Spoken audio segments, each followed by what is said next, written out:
रचना छात्र और समाज। काहेकि आबाहमान कालरू मनुष्य निजार आवश्यकता मेंटाइबाकू और निज जीवन को सुखमय करने निमित्त एकत्र बसवास करने लगिला। तो सृष्टि है समाज। अतएव समाजर सृष्टि सामाजिक प्राणींकर मंगल निमित्त उद्दिष्ट। समाजर उन्नति होई पारिले देश तथा जातिर उन्नति जे अवश्यम भावी एथिरे लेस मात्र संदेह नहीं।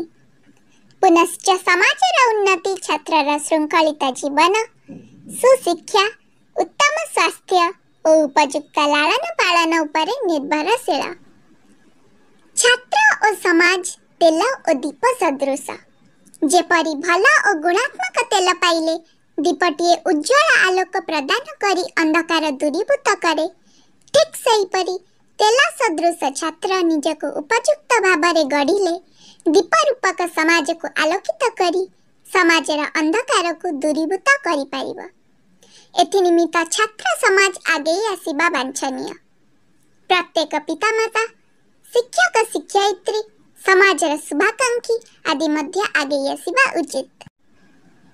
आजिर छात्र आसंता कालीर नागरिक। देश गठन रे छात्रर भूमिका अवर्णनीय, अकथनीय और अचिंतनीय। प्रत्येक छात्र याको हृदयंगम करिबा एकांत काम्य। सेमाने निजर काम को ठीक समय रे करी पितामाता, शिक्षक शिक्षयित्री तथा गुरुजनों का आदेश को अनुसरण करिबा उचित। समयानुवर्तिता, नियमानुवर्तिता, श्रृंखलता, ईश्वर भक्ति, गुरु भक्ति, परोपकारिता आदि गुण को प्रत्येक छात्र अनुसरण करिबा नितांत आवश्यक।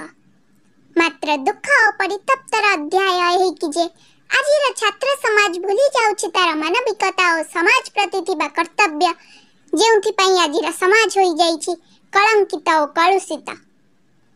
समाज रे हिंसा, चोरी, डकायती, अराजकता, नारी दर्शन आदि सर्वस्व विद्यमान। उपसंहार रे एहा कुआजै पारे जे आजिर ए अवहेलित समाज को आदर्श समाज रूपे गढ़ी तोलिबा निमित्त प्रत्येक छात्र निजर कर्तव्य संपादन करी निजको आदर्श छात्र भावे गढ़ी तोलिबा निमित्त शपथ नेबा उचित। कोनोसी संकोच प्रकाश न करी एई शुभ काम रे गुरुजनों को निज सहायतार हाथ सदा बेले बढ़ाइबा दरकार।